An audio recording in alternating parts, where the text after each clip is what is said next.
2025一部末日灾难片爆火上线，地狱边界被强行撕裂，无数恶灵倾巢而出，泰坦魔物横扫一切，就连普通人类也莫名陷入癫狂状态。他们见人就杀，毫无理智可言，整座城市瞬间沦为人间炼狱。而这一切的起因还得从寺庙的和尚说起。几年前，贪婪的和尚盗取2本强大的经书，功力不足的他尝试掌握其中蕴藏的奥秘，却遭到反噬，不仅搞得自己魂飞魄散，还被困在凌波狱不得超生。30年后的一个夜晚，印度人麦克为了躲避警察的追捕，在泰国街头疯狂奔跑，重伤之下再也没有力气，躺在铁门外苦笑着，仿佛已经接受了死亡的命运。流淌的血液滚过地面，沾起灰尘，却在空中凝结成一个球。一个蒙着脸的男人出现，只要麦克效忠于他，就能让他逃过警察追捕并且活下去。得到麦克同意的答复后，来到他面前，隔空将他举起，似乎要把自己的力量赋予给他。等待警察赶到后，只留下铁门上一坨血泥。与此同时，一个小和尚在打坐时看到了启示，整个曼谷变成了人间炼狱。本来存在于凌波狱中的鬼怪打破结界，来到人间肆意破坏。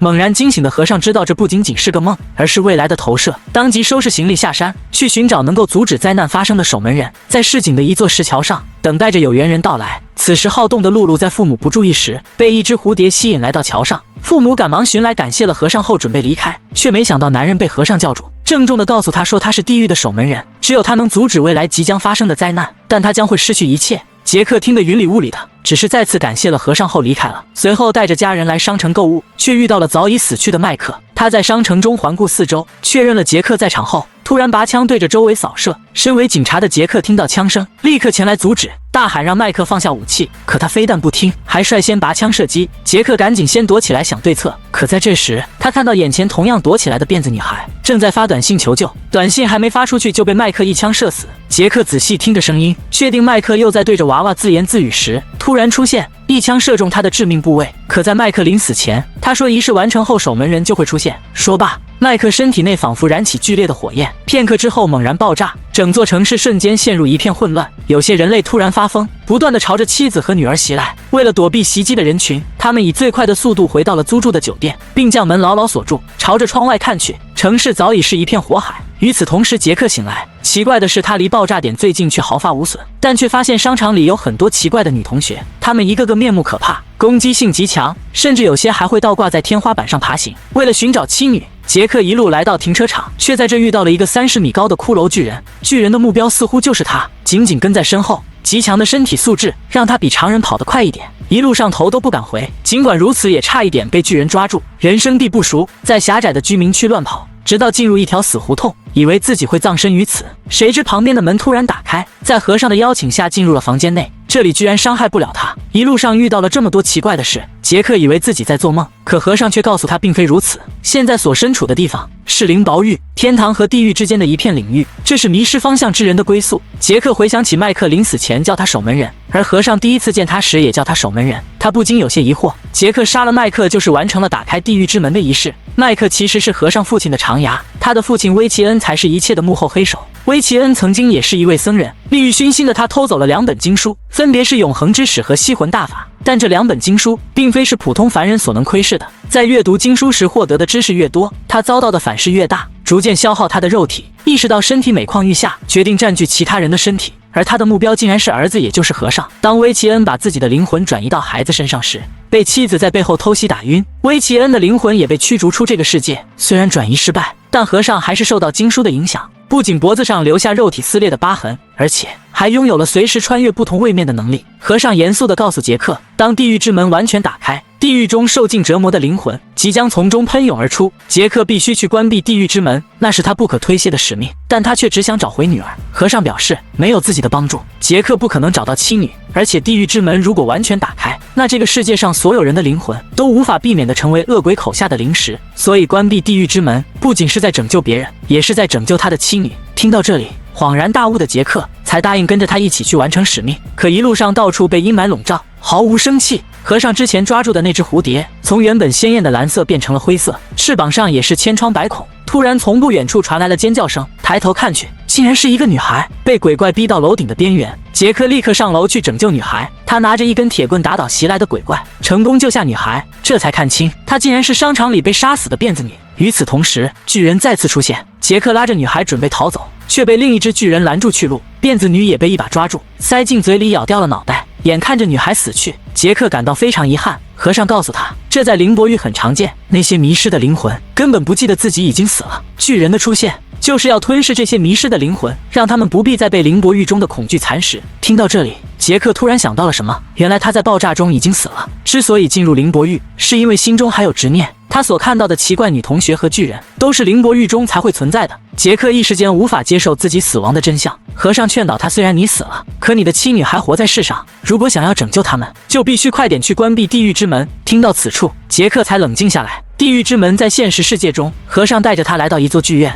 这里有前往现实世界的传送门，可他们早就被一种长着翅膀的恶魔盯上，恶魔朝着他们蜂拥而至，一跃而起。在即将接触到他们的前一刻，和尚的法杖亮起，把他们传送到现实世界。虽然逃过了恶魔的追击，可杰克却在镜子中看到自己变了的样子。原来一个灵魂想要进入现实世界，需要一个人体容器。眼前的这个被歹徒打死的警察，就是杰克的容器。和尚感知到地狱之门就在曼谷市中心的一座寺庙中。赶到寺庙后，只见地面隆起，只差一步，地狱之门即将完全开启。与此同时，杰克的妻女也被威奇恩的爪牙带到了此处，他要用杰克女儿的血来完全开启地狱大门。杰克拿着和尚给他的用9种金属打造的刀冲了进去，干掉了所有爪牙后，和尚出现吸引威奇恩的注意，杰克趁机从背后偷袭，可在威奇恩倒地之后，却说出了一个秘密。原来想要完全关闭地狱之门，只有让杰克穿过，这也意味着杰克无论如何都要落入地狱。等待威奇恩化为灰烬后，杰克拥抱了妻女，并叮嘱和尚好好照顾他们，随后毅然决然地进入地狱之门，将其彻底关闭，人类世界再次恢复宁静。可谁都没想到，一个身材高挑的女人再次悄悄地打开了地狱之门。如无意外，她就是杰克长大后的女儿了，应该是准备打开地狱通道，去寻找失踪已久的父亲。好了，今天的故事讲到这里就结束了，欢迎收看港风港影，我们下期再见。寂静的夜晚，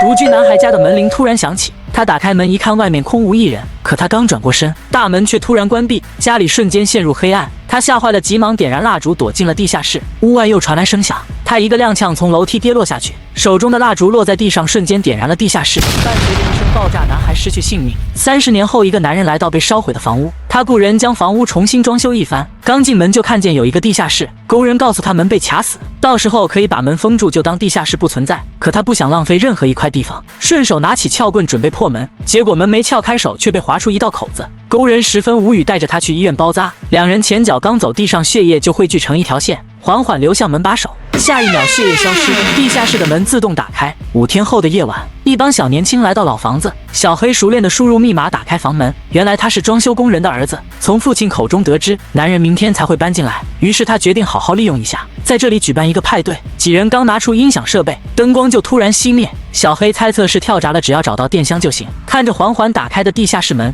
小黑决定借着手机微弱的灯光下去寻找。突然他看到一张人脸出现在眼前，吓得他立马扔掉了手机。见半天没有动静，他捡起手机一照，原来是张人脸面具。往下看去，发现了一个拍立得。这时地下室的门突然关闭，外面的同伴怎么也打不开，一股不好的预感涌上心头。关键时刻，小黑一把推开大门，顺便给2位同伴拍了照。房里的灯光再次亮起，几人没有多想，来到客厅开始布置。1个小时后，同学们陆续到场，气氛还没开始活跃，男人就冲了进来，扬言要报警抓走他们。同学们立刻开溜，卷妹跑着跑着，眼前突然出现一个人影，她以为是派对上的某位同学，开口问了2句，对方一动不动，也不回答她的问题。她自觉无趣，只能换个方向继续跑，直至那个身影再次出现，她被吓坏了，尖叫着转身就跑，结果和对方打了个照面。只见男孩嘶吼一声，身体瞬间被火焰包围，他被吓得滚下山坡。不等他缓过劲来，一只手突然搭在他的肩上，他连忙大声尖叫。好在出现的是小黑，2人搀扶着离开树林。隔天，小黑拿出昨晚拍摄的照片，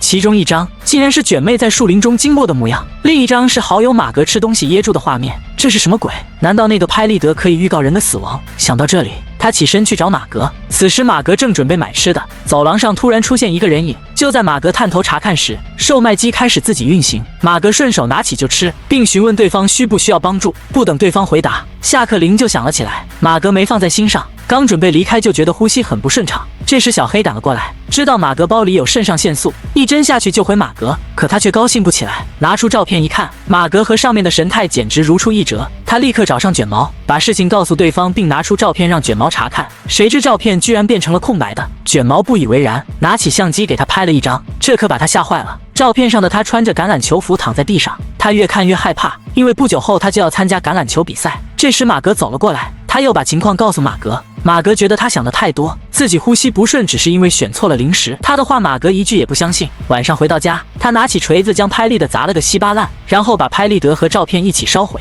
橄榄球比赛很快到来，上半场小黑发挥非常稳定。中场休息时，他打开衣柜，拍立得完好无损地放在里面，他直接傻眼，恍惚中被队友拖进赛场。等他回过神来想要换人，比赛已经开始，他只能硬着头皮上。就在他喊裁判暂停时，裁判突然一声怒吼，脸被大火烧毁，就连比赛现场都燃起了熊熊大火，橄榄球粘在手上甩不掉，队友都变成带火的怪物，他只能抱着球不停地狂奔。场下的观众不明所以，只有一个女人好像了解真相，大喊着暂停比赛。场上的小黑被怪物追上，一不小心摔倒在地。当父母赶到时，他的胳膊已经骨折，幸运的是保住了性命。这时发现不对劲的女人将黑爸喊出病房，认为是他回来了，他来找他们报仇。小黑的事只是个开始。另一边，男人听到屋外传来动静，结果被烧死的男孩出现，直接进入他的身体里，随即他露出诡异的笑容。时间回到小黑举办派对当晚，他的同学伊莎在学校一直是隐形人，为了引起同学们的关注，伊莎拿出压箱底的礼服去参加派对，可还是被当成隐形人。去旁边平复心情时，地下室的门突然自动打开，还有人不断喊他的名字。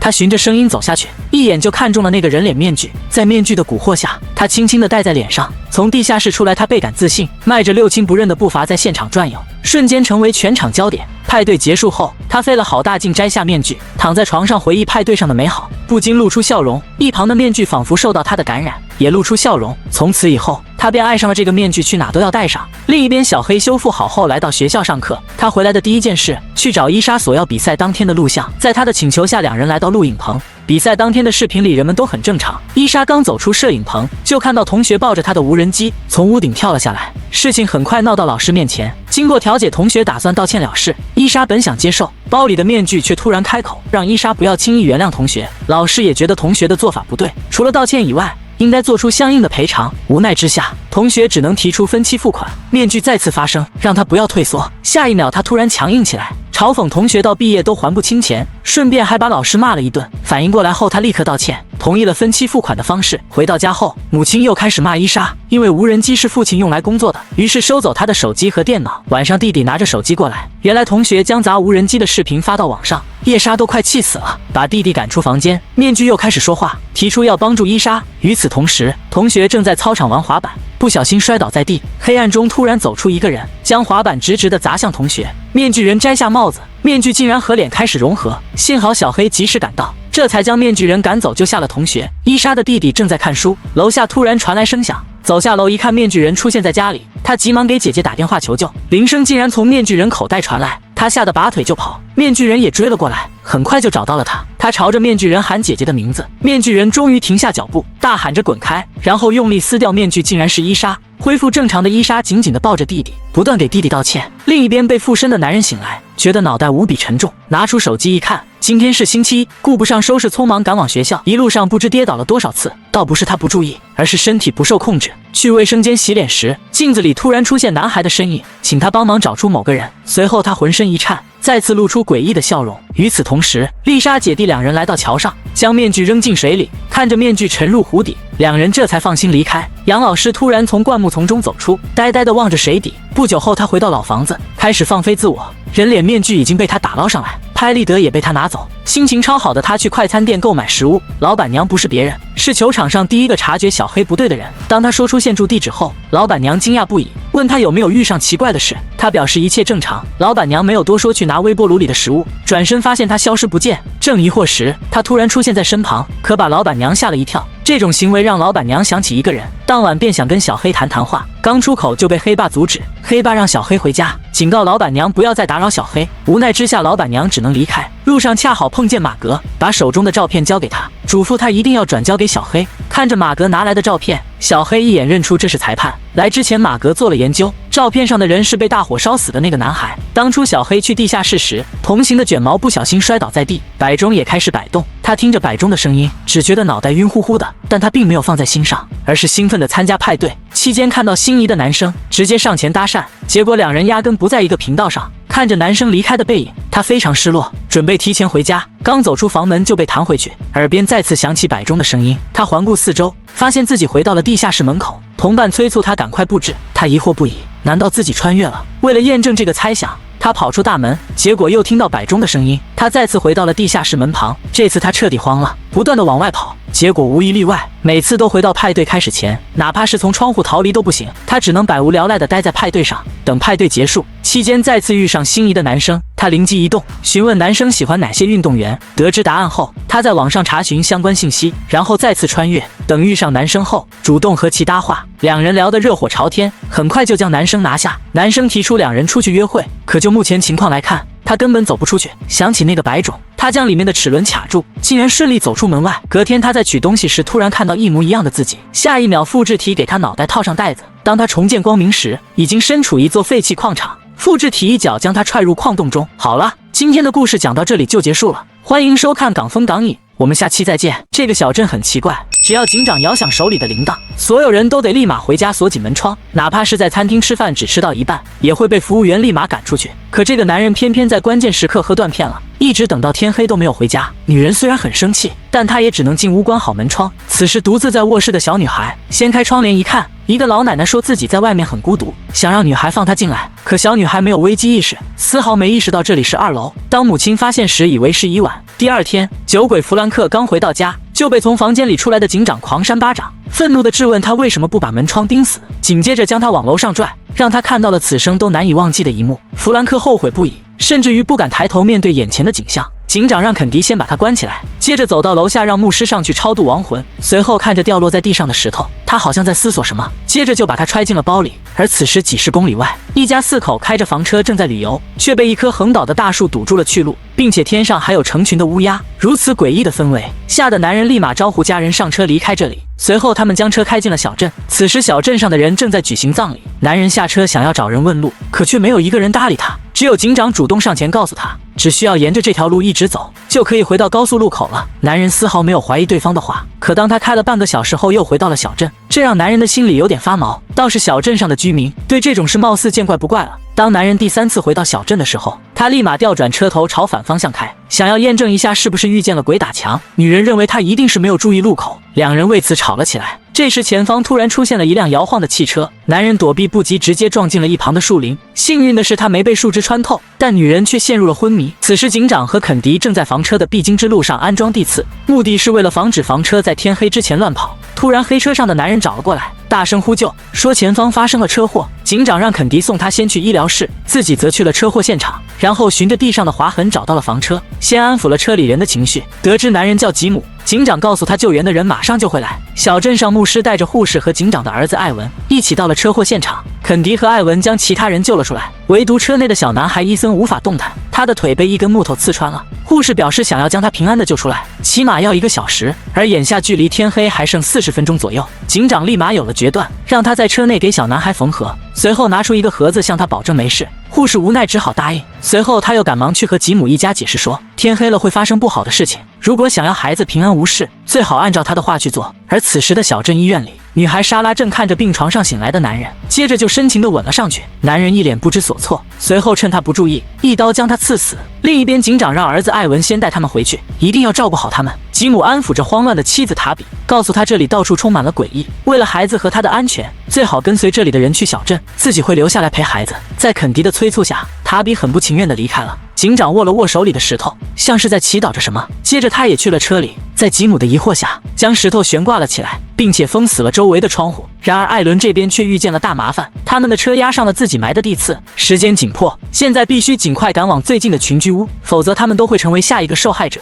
警长刚将房车的窗口堵死，男孩伊森就突然抽搐了起来，紧接着外面就传来了怪物的嘶吼声，伴随黑夜而来的还有雨水。周围的树林里走出了许多面带微笑的人，他们的窃窃私语传进了车厢内，让3人的精神都高度紧张。伊森突发的状况让吉姆感到很慌乱，听着外面的敲门声，他甚至想去打开门让他们进来帮忙。此时的艾文几人正带着伤者在雨里狂奔，好不容易抵达了群居屋，里面的男人因为害怕迟迟不敢开门，而怪物也从屋侧走了出来。看着他们越走越近，肯迪情急之下直接拔枪射击，可怪物对此一点反应都没有，反倒是诡异的笑着。管理员唐纳及时出现，让守门的人放他们进来，几人这才惊险捡回一条命。房车内男孩伊森的状态稳定了下来，周围的嘶吼声也渐渐的消失了，车内的气氛稍微得到了缓解。群居屋内，唐纳让人将新来的几人捆绑起来，以防他们在屋内失控。打开了门窗，接着唐娜对塔比讲述起了一切的起因，这里的所有人都是从看见一棵倒塌的大树开始，只要看见了，他就会被困在这个地狱里无法出去。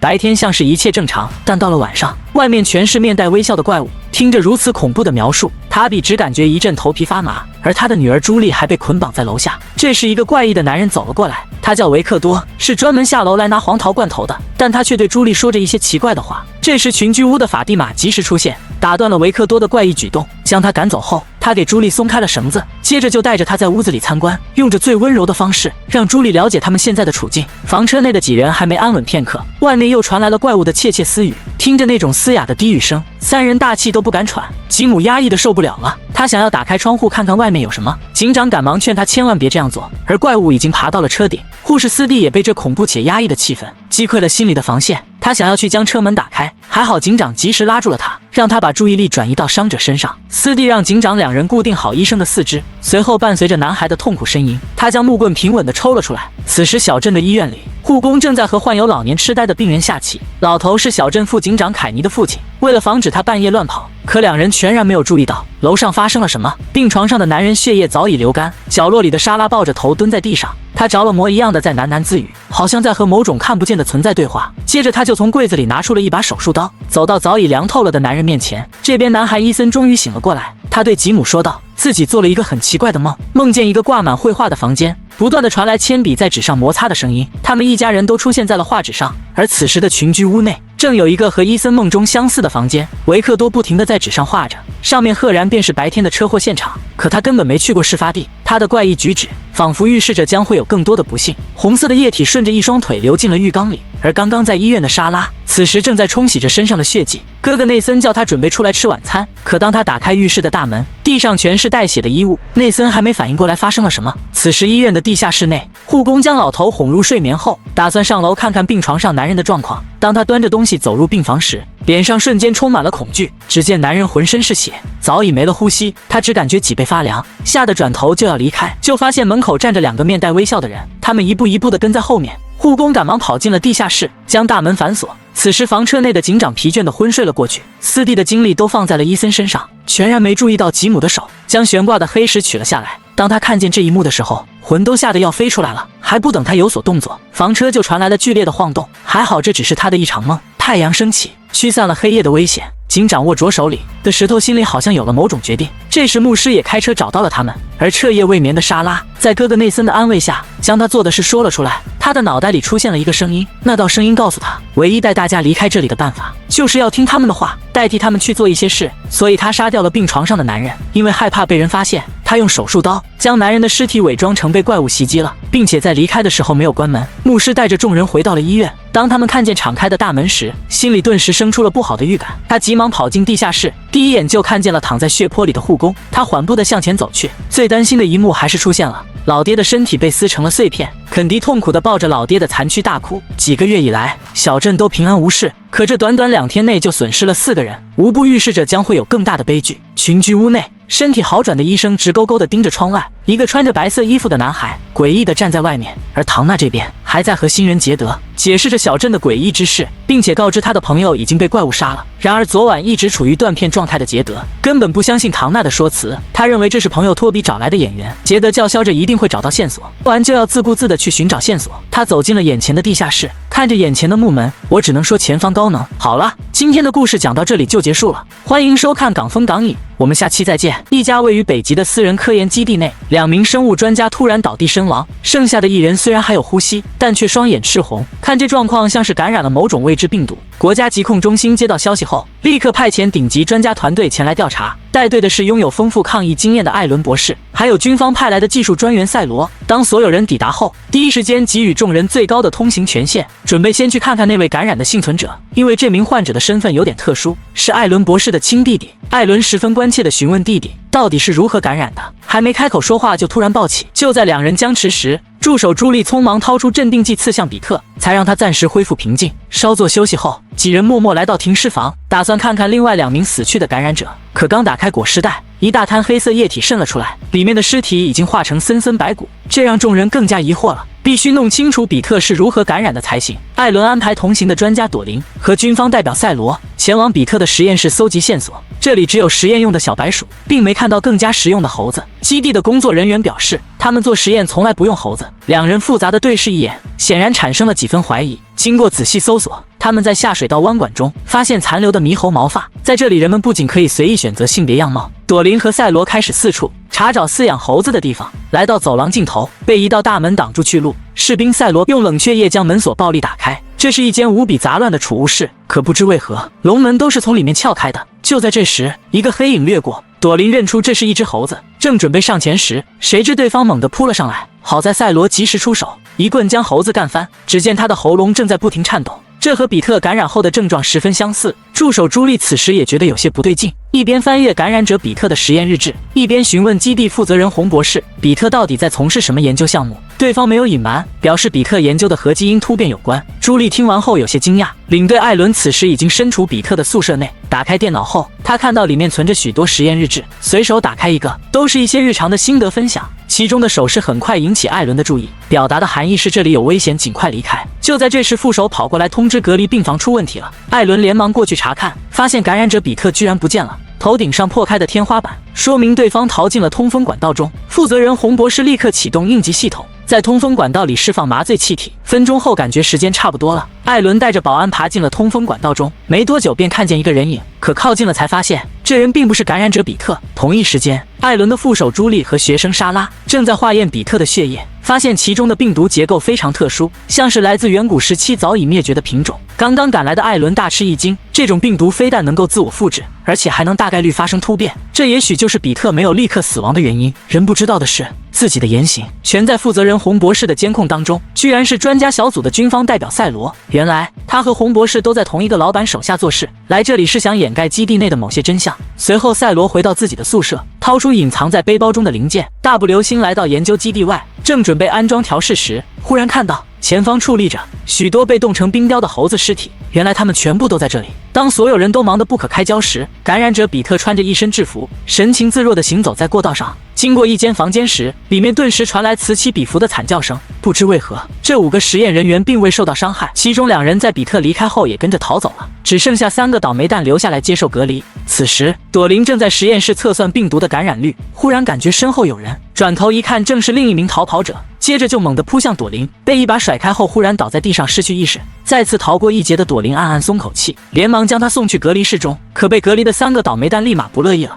尤其是其中1人还表现出感染的症状。艾伦的学生莎拉见状，只好跑去药房找些止痛药。他刚刚来到护架旁，初代感染者比特忽然现身，好在有铁栅栏阻拦，他才没有冲进去伤人。默默对视几秒后，比特犹如蜘蛛侠一般窜进了通风管道中。不远处的艾伦听到动静，连忙赶了过来。忽然有人在角落发现使用过的镇定剂药品，这让艾伦十分惊讶。难道比特还是清醒的？否则为什么会用药物来自救？心中不由得再次疑惑起来。此时的副手朱莉发现，他曾经给小白鼠注射过名为维克和维克 B 的药剂，让朱莉察觉到不对劲，于是连忙找到这2种药剂，决定在老鼠身上重新实验一番。结果很快出来了，注射维克的老鼠全部死亡，和最先发现的2名死者的状况很像。注射维克 B 药剂的老鼠全部幸存，可身体却表现出感染症状。更让朱莉惊讶的是，其中一只老鼠忽然变得十分狂躁，居然强行穿过玻璃罩，开始攻击其他老鼠。这种疯狂无法自控的状态，和0号感染者比特十分相似，简直就是完美的病毒传播者。艾伦听完后连忙跑去质问基地负责人洪博士，洪博士没有任何解释，反而责怪起艾伦的失职来。他本来是想有专家过来控制病毒传播，可现在的局面却越来越糟糕。其实他没想到的是，更加糟糕的还在后面。最初被他袭击过的5个人突然从隔离室逃出来了，并且他们还都被感染。基地负责人看着越来越多的人被感染，他们不得不再次启用封存已久的老旧楼层。这里曾经是研究核聚变的实验场地。几人正在商讨后续方案时，忽然一位面色惨白的女子出现，她是首批被0号病原袭击过的病患。谁知保安队长突然开枪，根本不给他解释的机会。艾伦见状连忙上前紧急处理伤口，他认为不该如此残忍地对待病患，可保安队长认为这是在保障负责人洪博士的生命安全。艾伦听完后气得不行，为了确保隔离的有效性，艾伦觉得要对所有人进行一次病毒筛查，但由于现在已经发生变异，学生莎拉表示必须经过几个小时的实验才能确认新的检测方法。而同时朵琳则继续研究实验猴子。3个小时过去了，莎拉终于找到检测病毒的方法。基地内所有工作人员被叫到大厅，开始进行病毒测试。检测结果让人很意外，居然有1/3的人被感染。艾伦强压心中震惊，安排保安将所有感染者送去新开辟的隔离层。其中一位工程师表现得非常抗拒，拿着斧头猛砸一间宿舍的大门。一旁的保安见状，连忙上前将他击倒。艾伦则好奇地敲开宿舍大门，从中走出来一位叫做菲利普的专家，慌张地表示没有解药后就匆匆离开了。艾伦越想越不对劲，再次跑去质问基地负责人洪博士，所谓的病毒解药到底是什么？洪博士只好交代实情，原来基地一直在研发一种万能解药，能够成功杀死已知的所有病毒，不过对人体的伤害也很大，所以暂时还未公布。艾伦听完后心都凉了半截。与此同时，研究基地内的保安正在转移感染者，谁知刚打开病房大门，一名陷入狂化的感染者就冲了出来，保安队长都吓傻了。正准备前往隔离的感染者们，得知病毒会让人失去理智后，本能的开始四处逃窜。就在这时，一声嘹亮的嘶吼声传来，想不到那名狂化的感染者再次出现，在场的众人纷纷开始跑路。副手朱莉反应慢了半拍，眼睁睁看着感染者朝自己扑来。这时艾伦及时开枪救场，拉着朱莉就要离开，可朱莉拒绝了，因为她也被感染了，必须前去隔离才行。尽管艾伦很不舍，可还是狠下心来，将朱莉和所有感染者一起隔离起来。另一边的朵琳在军人赛罗的陪同下，开始对实验猴子进行研究。他在血液中加入增长因子，经过一系列的对比测试，朵琳发现这种病毒的基因组合非常特殊，绝对不是自然进化的结果，像是人为用基因片段拼接而成，能让人从内到外发生可怕变化，这可是令人发指的罪行。朵琳决定立刻向艾伦汇报此事，他却没发现身旁的赛罗全程阴沉着脸，假意要离开时，突然拿起一根针管刺向朵琳的脖子，确认他不省人事后，故意将放置小白鼠的货架推倒，伪装成意外事故的现场。这个男人又来到研究基地外，一把火将含有原始病毒的猴子尸体点燃，原来这才是他来此的真正目的，掩盖丑恶真相不被发现。此时的艾伦十分焦急，感觉事态越发难以控制，期望连接卫星的日期能够快点到来。好了，今天的故事讲到这里就结束了，欢迎收看港风港影，我们下期再见。这个史上最漂亮的女孩发现她的胳膊上长出了一个诡异的倒钩，吓得女孩急忙拿起了剪刀剪掉，结果却发现自己的手掌长满倒刺，女孩整个人都崩溃了。而女孩的身体之所以会变成这样，还要从一次聚会说起。话说在不远的2025年，因为人类的肆意破坏，地球发生了大规模的空气污染。一旦呼吸道被污染的空气，人类的呼吸道就会发生病变，所以他们不得不戴上口罩。干净的压缩空气成了畅销商品。然而黑心的埃尔法空气公司却趁机大肆涨价，原本一瓶只要5块的压缩空气，一夜之间就涨到了5000。为了活下去，人们不得不选择掏钱。然而并不是所有人都买得起昂贵的压缩空气，那些没钱的普通人只能在痛苦中等待死亡。然而电影开头的女孩叫小美，她是艾拉布拉公司的一位广告模特。原本小美每个月的收入足够支付氧气费，然而在一次聚会现场，小美却发现男友老黑竟然和闺蜜黑妹搞到了一起。看着亲密的两人，小美当即开启了暴走模式。自知理亏的老黑只能灰溜溜离开，然而老黑没有注意到，他忘记了地上的蓝色药剂。小美以为这是大家每次聚会都会服用的兴奋剂，郁闷的小美捡起药剂直接将其一饮而尽。然而小美不知道，这次她服用的药剂是黑帮新开发的兴奋剂，之后她就直接进入暴走状态。恍惚中，小美感觉体内出现了一股洪荒之力，让她十分难受。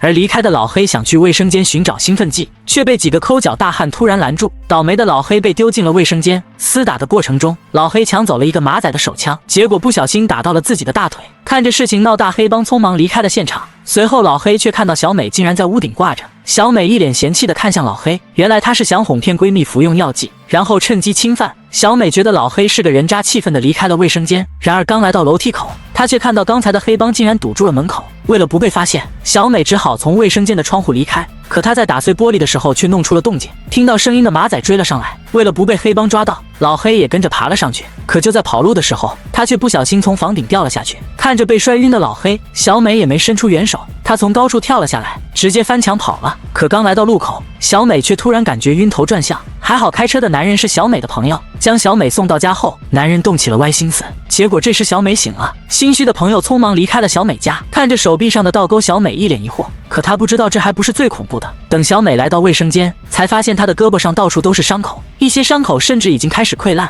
看着诡异的一幕，不放心的小美来到了医院。可谁知医生看到小美的伤口，竟然以为她得了某种传染病，想要将她隔离起来。听到要隔离，小美慌了，她转身跑进了走廊，想要逃离医院。可谁知却意外跑到了 ICU。就在小美纠结怎么办的时候，她的手指上竟然也长出了密密麻麻的倒刺。就在这时，保安也追到了病房。小美爬到墙上躲开了保安的搜查，随后她找到了闺蜜。然而可怕的变异却才刚刚开始，她的指甲开始掉落，并且觉得身体里有用不完的力。随后她突然接到了一个神秘的电话，听到电话那头的人说知道自己发生了什么。为了搞清楚她喝下的药剂到底是什么，小美同意见面。然而等小美见到男人，对方却偷偷从背后偷袭。等小美再睁眼，发现她被关在一个房间，而此时小美的变异也更加严重，她的脸上到处都是红斑。随后利用胳膊上的倒钩割断了绳子，可就在她要翻窗逃离的时候，却闻到了一股血腥味。小美回头看去，发现桌上有一些生肉，她抓起桌上的肉块就开始狼吞虎咽。这时为首的男人让小美冷静，还自称是一位科学家。他告诉小美，之前服用的药剂不是兴奋剂，而是一种变异基因。原来马德为了让人类可以适应被污染的地球，使用蜻蜓的基因开发了一种药剂。这种药剂可以改造人类的身体结构，可谁知他们的研究却引来了阿尔法公司的不满，他们派出杀手想要终止这项研究。为了保护药剂，马德和谢特就投靠了黑帮。可谁知那天老黑过去交易的时候，却偷走了药剂。得知自己会变成怪物，小美整个人都不好了。她刚想询问有没有抑制剂或者解药，一支全副武装的士兵却突然冲了进来，他们抓住了小美和马德。慌乱中，谢特趁机跑了。等小美再睁眼，她发现自己正躺在手术室，恍惚中她看到一个男人来到了身旁。男人自称名叫约克，是阿尔法的总裁，他承诺可以帮小美治疗，但小美却要成为实验品。如果实验成功了，约克不要1分钱，还会给小美一大笔钱和终身免费的氧气供应。不等小美同意，一个护士就给她扎了一针。经过仔细的检查，约克发现小美的基因已经完全突变，理论上来说，小美已经不是人了。除此之外，科学家们还发现了另一个情况，变异的小美体内生成了一种特殊的酶，这种酶竟然中和了空气中的毒素。约克带着报告找到小美，他给小美画饼说，这种酶对全人类很重要，如果可以量产，那人类就不用戴着口罩出门了。在约克的忽悠下，小美心动了，为了拯救人类，她在合同上签了名。可小美刚签完名，她就突然感觉天旋地转，紧接着就晕倒在了病床上。等小美再睁眼，她发现自己被送到了实验室，约克就在外面看着自己。刚开始，小美还以为约克真的是想帮助人类，可他根本就没有那么伟大。他竟然准备大量提取小美的血液，然后通过技术分离出有用的基因，最后将这种基因高价卖给有钱人。约克以为里面的小美听不到外面的谈话，可他不知道，变异后的小美五官非常灵敏，细微的响动她都能听到。发现被骗，小美气愤地拍打玻璃，可此时才反应过来已经晚了。约克按下按钮，实验室里喷出刺鼻的白雾，吸入白雾的小美感觉浑身无力，紧接着就晕倒在了地上。约克让助手开始提取，完成提取后就直接将小美销毁。然而就在2个工作人员推着仪器进入实验室的时候，小美突然挣脱束缚，瞬间将2个男人反制。她的力气巨大，2个壮汉根本打不过她。监控室发现后立刻通知约克，约克得知消息后迅速往回赶。随后逃离实验室的小美来到了监狱。另一边发现小美逃离，约克也在第一时间派出了手下。他原以为身经百战的手下可以轻松解决小美，可此时的小美已经完全完成了进化，她身体上的红斑消失，皮肤上全是微小的倒刺。来到监狱的大块头被小美偷袭，直接被拧断了脖子。他找到马德寻求解药，小美给马德看看他干的好事，他的背部正在变异，似乎多出了2排奇怪的孔洞。马德却认为这是美丽的，气得小美将他对到墙上逼问解救办法。随后马德带小美来到实验室，拿一支提取物，原来马德将蜻蜓的基因融入到小美的体内，因此小美就拥有了蜻蜓的特征，只有蜻蜓才不受大气毒素影响。小美即将变成蜻蜓人，幸运的是小美可以在毒素浩劫中活下去，可惜的是一旦服用便无法变回去。药剂让每个人都讨厌小美，而在马德的眼中，小美却是完美的。无奈的小美只好和马德继续逃亡。半路碰到有人攻击自己，马德刚想出手，却发现突然出现的人竟然是谢特。原来逃走的谢特通过朋友得知了马德的位置，他伪装成清洁工想来解救马德，没想到逃亡途中发现约克的儿子，就将他一起带了出来。出来时被约克堵住，小美让男孩相信他，接着便露出了他的尖刺，威胁约克放下武器放了他们。谁知约克不顾儿子危险攻击小美，小美3两下就甩开了约克，他们成功逃离了这里。可在离开的时候，他们还是被约克发现，一个士兵打爆了轮胎，导致车子侧翻在了路边。可等士兵们靠近，却发现车上的小美和马德竟然都不见了。原来刚才车子侧翻的时候，小美和马德被惯性从车厢里甩飞出去，他利用胳膊上的倒钩割破了铁网，可周围全是约克的地盘。逃亡的过程中，2人来到了一座大坝，看着深不见底的大坝，马德知道自己逃不出去了，这么逃小美迟早会被抓回去。为了救小美，他也改变了自己的 DNA。 马德选择留下，这样约克就不会对小美紧追不放。他将一管药剂交给了小美，这是加强剂，可以让小美的基因完美融合。马德让小美出去后去找自己的老师，他也是这方面的专家。就在这时，约克也带着人赶到了大坝。马德让小美快走，一定要把自己的研究带出去。看着决绝的马德，小美也没有啰嗦，从大坝上一跃而下，消失在了水雾中。她长出蜻蜓的翅膀飞走了。发现小美逃走，气愤的约克带走了马德。然而约克没有注意到，就在大坝的远处，一个长着翅膀的女人正站在山上，而这个人不是别人，正是完全进化后的小美。很显然，小美的故事才刚刚开始。好了，今天的故事就讲到这里，欢迎观看港风港影，我们下期再见。这俩人上一秒还在谈情说爱，下一秒就被丧尸砸中，脱眶而出的眼球还粘在了美女身上。前辈表面上装得很淡定，其实已经吓尿了裤子。还没等他们搞清楚情况，就有一辆失控的卡车飞驰而来。前辈顾不上裤子，赶紧下车。大卡车擦过他们，撞进路边店铺。整个首尔大街乱作一团，到处都是被感染的恐怖丧尸。末日当前，他们究竟该如何自救？故事设定在未来的首尔，男主角载云终于结束兵役，准备退伍。他的心情就跟踩在云端上差不多。载云以最快速度完成退伍流程，想第一时间奔向心爱的女友英珠。谁知不管他怎么狂奔，英珠都距离自己越来越远。载运大喊一声，从梦中醒来，半天才反应过来自己还没退伍。载运赶紧去叫醒任浩哥，因为今晚轮到他们俩值班。载运从昨晚就联系不上英珠，所以临走悄悄顺走手机，趁值班的时候给英珠打电话。英珠没被电话铃声吵醒，她妈妈倒是烦躁地闯进卧室，电话一接通，载允就跟连珠炮一样质问英珠。英珠解释，她迎新聚餐喝醉了，所以坐代理的车回来的。载允一听更加不满，也不管现在是不是凌晨3点，正要多说几句，英珠就撂下手机跑去大吐特吐。此时巡逻的兵长抓到载允，这场通话只能不了了之。其实载允这么紧张，女友也是有原因的。英珠长得漂亮，性格又好，身边的男生总围着她献殷勤。载允第二天又钻空子给英珠打电话，可对方进了电梯，信号不好。载允等不到女友接电话，却等到了防空紧急演习，他只能放弃通话去紧急集合。载允在首尔大厦防空部队服役，主要任务就是防范敌机出现。但载允和任浩这俩鬼见愁，在普通的任务也会弄出岔子，这次更是直接摔倒，把飞弹扔了。大队长一怒之下罚士兵爬楼，这一爬就得爬77层。等他们气喘吁吁回到宿舍，还得接受负责兵长有万的惩罚。他连着昨晚的账一起算，下令所有时间都禁用手机。此时英珠正在发短信解释昨晚的事情，载允正要上交手机的时候，刚好看见英珠的短信，可惜还没等细看手机就被无情的收走。幸运的是郭尚兵进来找人，需要调一个兵去厨房帮忙。载云一听赶紧举手，他走到窗边盯着对面大楼看，不知道载云是不是眼花，他总觉得刚才在对面天台看见了英珠。就在这时，一个叫亚伦帕克的人现身，顾尚兵似乎很害怕他，赶紧拉着载云闪人。厨房里的厨师们正在烹饪大餐，载允趁机找正主厨借用手机，然后给英珠打电话。他劈头盖脸的一顿训斥，根本就不听英珠解释，因为通话时间有限。载允说完自己想说的，就匆匆挂断了电话。英珠很失落，谁知道回家后妈妈也教训他，让英珠趁早和载允分手。载玉对这边的情况浑然不知，他伙同任浩偷回手机，悄悄躲进仓库给英珠打电话。一打通，英珠就提议两人给彼此一点时间。载云一听，这不就是要分手的意思吗？他很想再多说几句，但永万丁长正在找人，载云只好挂断电话。出去值班期间，他还是忍不住跟任浩吐槽，刚才那通电话，任浩已经成家立业，思想要比载允成熟很多。他反问到，你退伍后会跟女友结婚吗？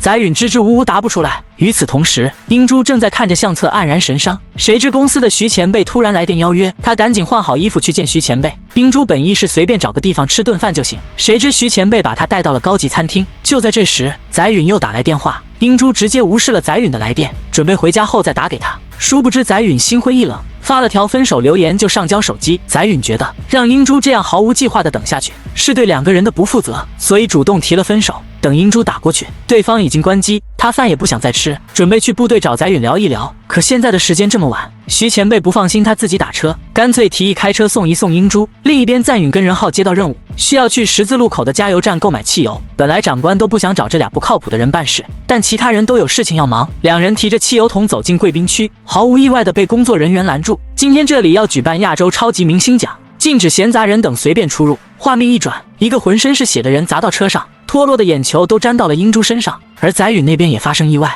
一架飞机直挺挺朝着大楼飞来，正在楼顶值班的俩士兵彻底吓傻了。平日里的演习这时候全忘得一干二净，好在那架飞机在最后关头掉头，大家眼看着飞机一个猛子扎向地面，所有人都挤在窗边拍照，然后第一时间反应过来，要不咱还是去买汽油吧。两人搭电梯准备前往1楼，结果撞见了那位亚伦帕克。因为亚伦一直对这里的驻兵不满意，觉得这帮人无组织无纪律。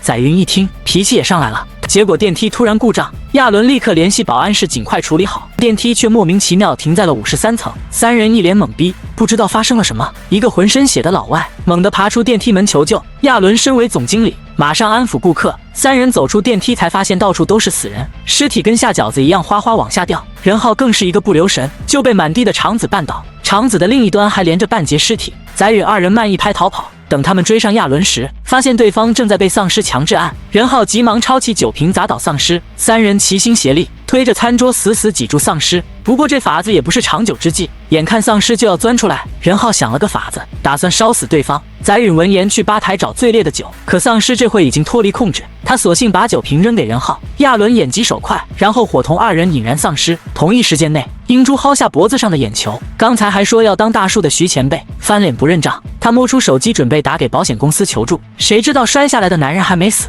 英珠赶紧捡起眼珠子放进塑料袋里装好，然后让徐前辈下车，但徐前辈赖在车里不动。这时帽子男一摘墨镜，英珠才认出他是艾利克斯的代表程太直，围观群众也纷纷惊讶，但英珠在一旁拼命求他帮忙。程太直为了维护公司形象，只能硬着头皮上前帮忙。两人七手八脚的把伤员平放在地上，一边对伤员进行急救，结果按着按着咔吧一声，直接把人家胸口按出了个窟窿。太直真是倒了8辈子血霉，今天就不该出门吃劳什子热狗。围观群众这回又化身活雷锋，纷纷过来帮忙把死者抬走。英竹见徐前辈还坐在车里，顿时气不打一处来，不料定睛一看，才发现这人居然吓尿了。英珠别过头去，以免对方尴尬。不料一辆大货车横冲直撞的开过来，吓得路人四处逃窜，英珠也待在原地喊妈妈救命。这个世界到底是怎么了？居民的手机很快收到紧急警报，而亚伦那边刚启动火警洒水器浇灭丧尸身上的火焰，紧接着保全组长来电，说是值班的保安全被丧尸咬死。另一边的英珠等人也在逃命。危急关头，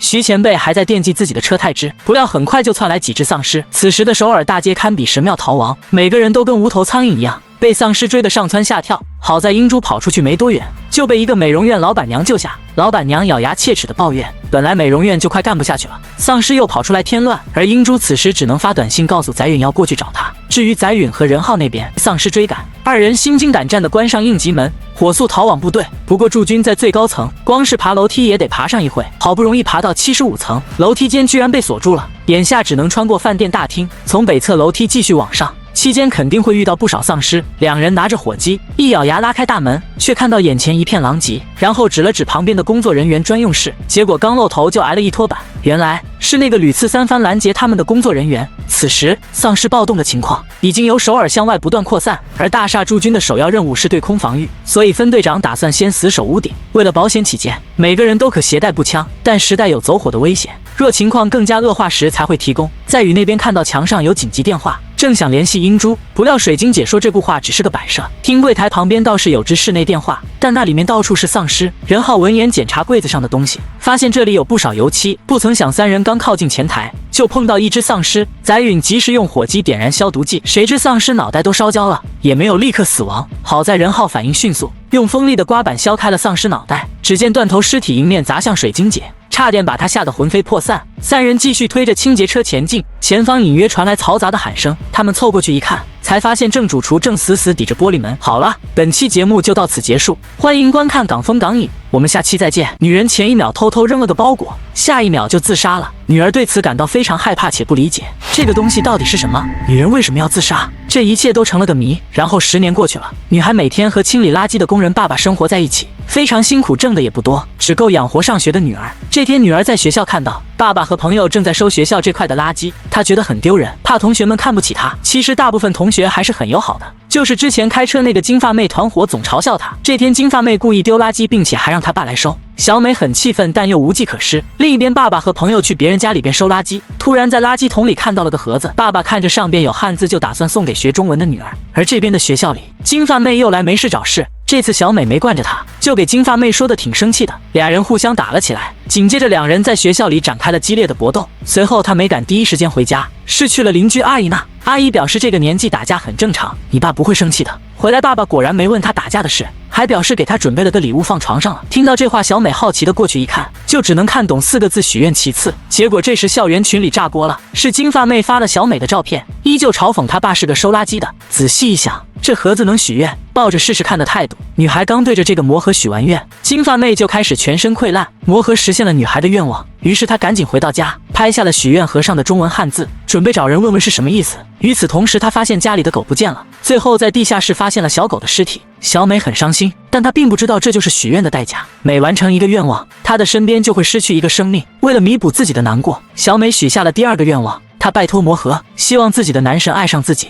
然而到了第2天，男神就出现在了小美的面前，她高兴极了，没想到许愿盒这么灵验，因此男神还特意跟自己的女友提出了分手。另一边，小美的富豪舅舅打算来到浴室洗澡，结果脚下一滑，脑袋磕在了浴缸上，就此去世。与此同时，魔盒的音乐正好停止。回到家后，父亲告诉了小美舅舅去世的消息，但舅舅却没有留给他们1分钱。小美很生气，于是她上楼拿出魔盒。第3个愿望是希望舅舅的遗产全部给他。转过天来，就有人给爸爸打了电话，告诉了他所有的遗产就全部都由你来继承了。一夜之间，平民直接变富豪了。于是他们启程搬到了舅舅的别墅。小美和爸爸每人配了车，还买了好几套高档的衣服，也给朋友买了很多东西。他们滋润地享受着有钱人的生活。但是不幸的事情也发生了，这次对应的是邻居阿姨。现在郑哥家里边做饭，水池子坏了，他去修理。同时小美这边发现盒子打开了，里边放出了音乐。阿姨掏了半天都没有掏到东西，一不小心把头发绞到了里边。也就是在盒子关上的同时，阿姨被卡死在了家里。几天后，爸爸找到了一些以前妈妈的话，本来小美都快忘了，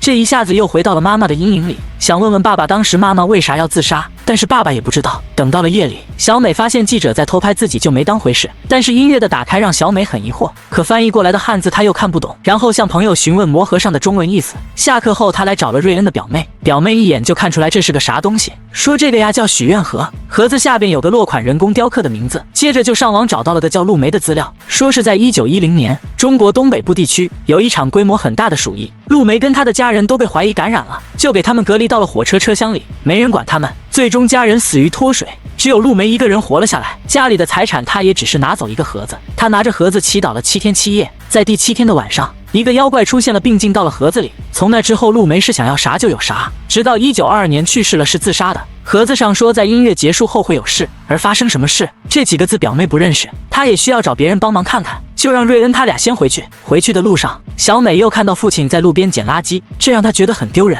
于是她拿出魔盒许下了第4个愿望，希望父亲变成一个有魅力的男人。当晚，父亲在家里举办了音乐会，把身边的朋友迷得神魂颠倒。与此同时，魔盒也开始了他的表演。朋友终于查到了魔盒的秘密，每次许完愿身边就要死去一个人，并且7个愿望过后，使用者本人也会跟着死去。另一边，表妹想打电话告诉小美，结果刚打通，身后的铁门就被大风关上了。女人吓得赶紧回到了屋内，突然她脚下一滑，跟雕像融为了一体。此时魔盒也正在慢慢的关闭。第2天早上，瑞恩想过来问问有啥事，却发现表妹的手机就在地上，就赶紧跑回家中，看见她已经去世了。他也意识到了情况好像没有那么简单。随后他来找了小美，问她有没有用盒子许过愿，但小美没当回事。在去食堂吃饭的时候，保罗叫她跟自己坐在一起，但同桌的马尾便不乐意了，并且其他的朋友也不太待见小美，这就让她非常的伤心。为了能做全学校最受欢迎的女生，所以她又找盒子许下了第5个愿望，她希望自己成为学校里最受欢迎的人。当晚，小美就收到了同学们的邀请。等晚上回到家，小美再次想到了妈妈，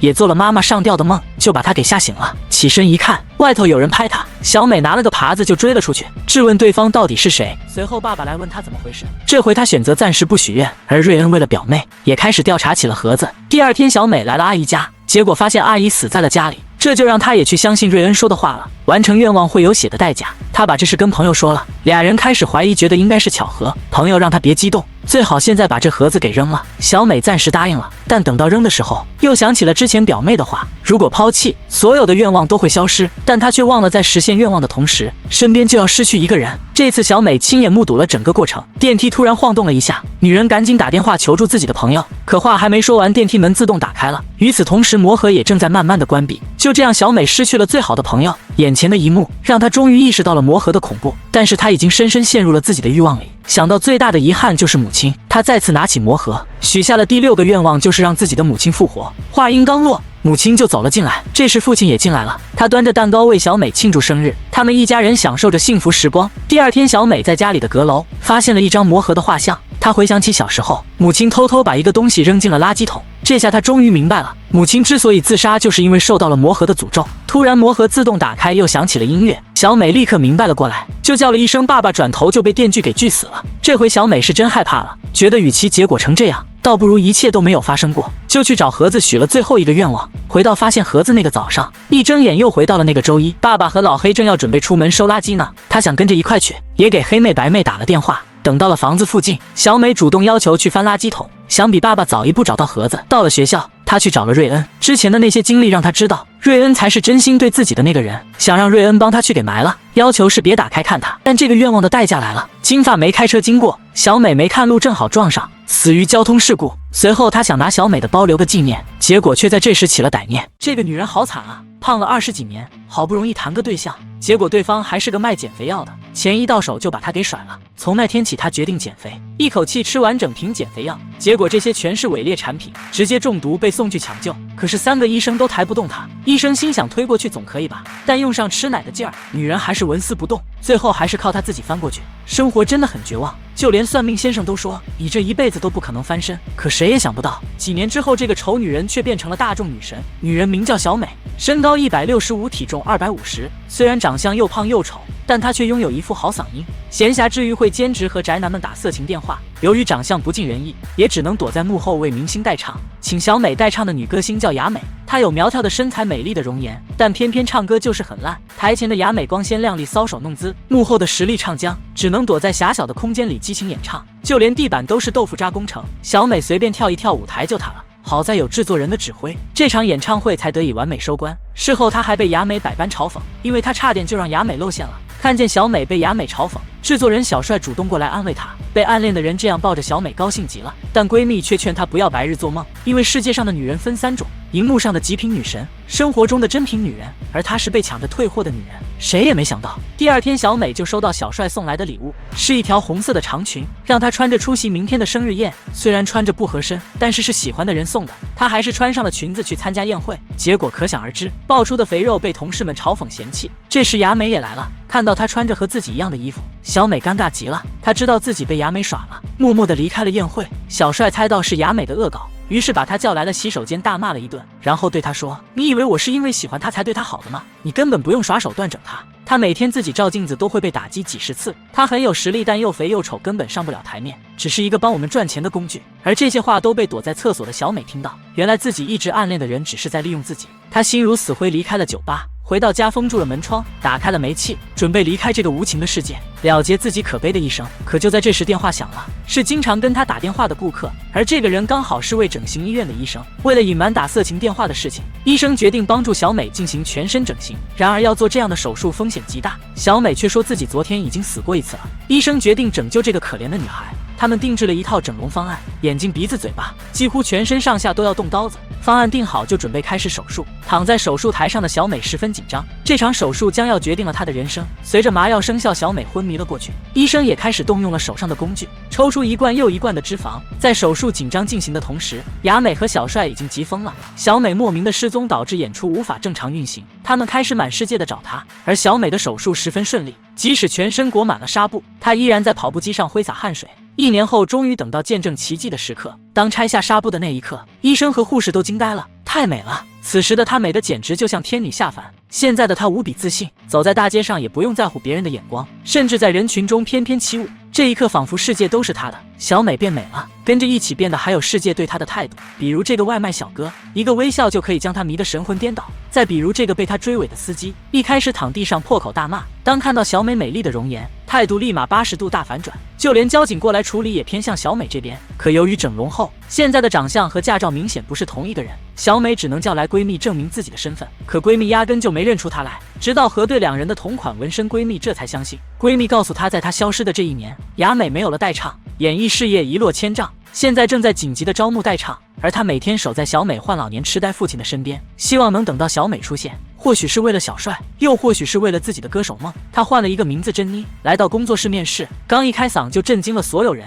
小美用完美的歌喉和美丽的容颜彻底征服了众人。雅美很开心，她觉得自己的事业又能重回巅峰了。可小帅并不打算让小美代唱，而是暗暗决定要捧红她。在小帅的全力支持下，小美很快便有了点名气。但有了名气之后，她愈来愈在意外表，这让小帅很是失望。于是他打开了一段录像，而里面的人正是曾经的小美。小帅告诉她，你永远不会像她唱的那么好，甚至不及她的一半，因为你太在意外表了。听到这，小美忍不住哭了。原来小帅从来就没有嫌弃过自己，她决定向小帅坦白一切。在此之前，她想知道小帅对整容的态度，谁知他竟然说只要不是我的女人就好。小美伤心极了，这不是她想要的答案。为了永远保守这个秘密，她烧掉了自己曾经的照片。这天晚上，小美刚健身完，听见旁边传来一阵刺耳的歌声，而这个人正是拥有苗条身材、唱歌却很烂的雅美。回去的时候，小美对她说，如果能够随心所欲，就不是人而是上帝了。雅美瞬间就猜到，原来珍妮就是整容前的小美，于是隔天就在她的车上写道你是假的。而今天恰巧是小美第一次登台演出，她也顾不了那么多，急忙赶到现场。毕竟以前她都是躲在幕后代唱，当真正站在舞台上与观众面对面时，她又有些惊慌失措，骨子里的自卑让她毫无自信，站在台上畏畏缩缩地唱着歌。然而台下的观众看到她唱的稀烂，根本就不买账，甚至有些观众开始对她嘲讽。小美尴尬的手无足措，直到她回头看到小帅失望的眼神，这一刻她决定做回曾经的自己。一开口瞬间震惊全场，她彻底放飞了自我，现场的气氛也是直接被她点燃。这次成功的演唱让她红遍了大江南北，甚至还登上了新人热搜榜。可惜好景不长，在一次排练时，小美随手在玻璃上画下一个符号，恰巧被小帅看到，这让她突然想起之前小美经常在剧本上也写过这个符号，再加上最近小美询问过她对整容的看法，这一刻她全都明白了。庆功晚会上，雅美故意把小美的父亲带来，想要让她当众露馅。小美只能假装不认识父亲，把她送来的娃娃打翻在地。这一幕全被闺蜜看在眼里，她想不到现在的小美竟然为了名誉抛弃养育她多年的父亲。闺蜜看不起她，于是就把父亲带离了这里。看着他们离去的背影，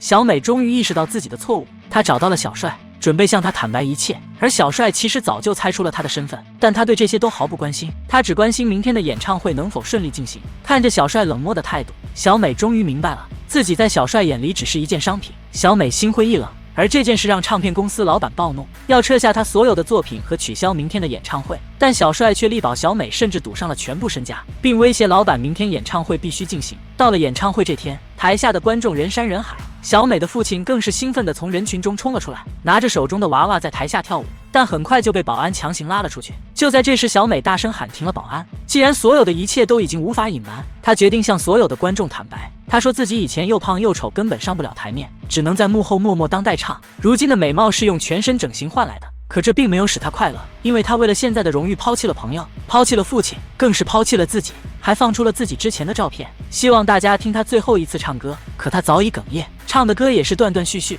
这时后面传来闺蜜的合唱，她早已泪流满面，也已然原谅了小美。所有人感动地挥舞着荧光棒。这场演唱会也在小美拥抱父亲的时刻下结束。内在美才是最震撼人心的力量。一代当红偶像珍妮就此陨落，而人造美女小美成为一代巨星。有很多人成为了她的粉丝，也有很多人讨厌她，说她是假的。但这些对小美来说都不重要，她只管快乐地唱歌。在这个看脸的世界，没有一个女人会否认变美能让自己活得更好。所以这个世界对你到底是尖酸刻薄，还是温柔以待？脸不同，感受就会不同。若不是你脸色明媚，又有谁会想入非非？好了，今天的节目就到这里，欢迎关注港风港影，咱们下期再见。